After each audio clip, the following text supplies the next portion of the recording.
In this lesson, I want to take a few minutes and explain what Groovy is to those of you brand new to the language. If you're not new to Groovy, I still think you might learn a couple things, so let's jump on in. Apache Groovy is a powerful, optionally typed, and dynamic language for the Java platform aimed at improving developer productivity. The Groovy language is inspired by languages like Python, Ruby, and Smalltalk, making them available to Java developers using a Java-like syntax. So let's talk about a few of the language features that you're going to get with Groovy. So one thing is it has a really flat learning curve. It's pretty concise, readable code, and it's really easy to learn for Java developers. So if you're an existing Java developer, you should be able to pick up Groovy really fast. It not only is very Java-like, but you could take your existing Java source code and compile them with the Groovy compiler. If you're new to the language, it's going to be, I think, a little bit easier than learning Java, just because to do certain things in Groovy becomes so much easier and, as it says here, expressive and easy to learn. So it's a real flat learning curve whether you're coming from Java or you're coming from another language.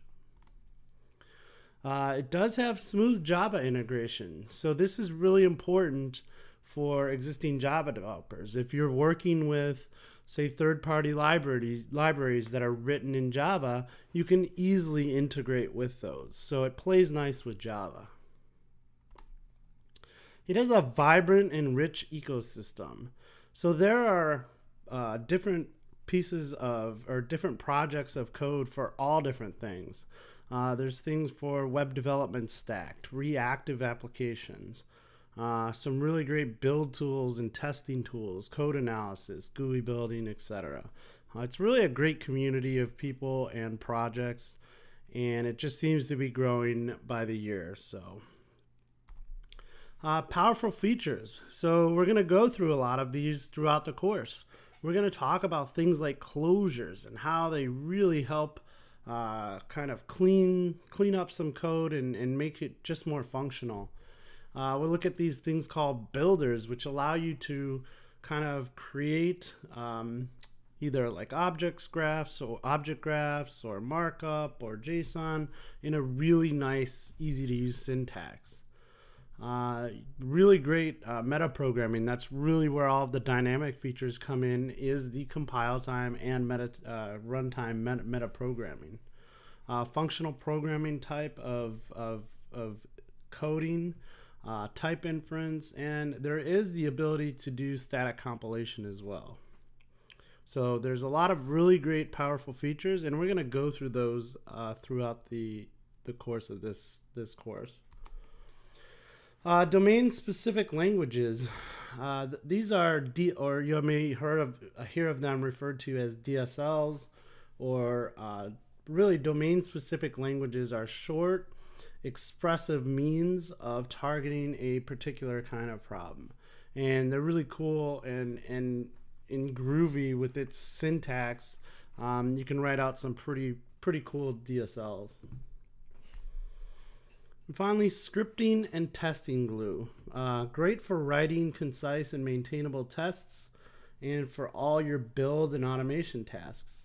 I know a lot of Java developers who integrated Groovy into their Java development environments just to take advantage of some of the amazing scripting and testing capabilities. So Groovy now has the backing of the Apache Software Foundation.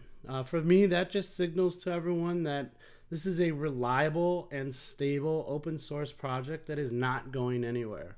Apache Groovy can be found on the list of official projects at apache.org. Groovy is used by many companies around the world. All of these companies here use Groovy, and I can tell you that the company I work for has been using Groovy for just about 3 years now. I can tell you from experience as well that we have a group of 20 plus developers who have a wide range of programming backgrounds, and I think everyone on our team absolutely loves this language. Groovy had almost 10 million downloads last year. That is pretty crazy when you think about it. Apache Groovy has become such a popular language that at the time of this recording, Groovy is sitting at number 17 on the TOB index. TOB Programming Community Index is really just an indicator of the popularity of a particular programming language. So I don't want to lose your interest with tons of history on the language and where it came from, so I think we're going to just leave it at that. I hope this was a nice introduction into kind of what Groovy is and what we're going to start to talk about throughout the course. I hope you're really excited to learn this wonderful language because I'm really, really excited to teach you all about it. So let's get into it.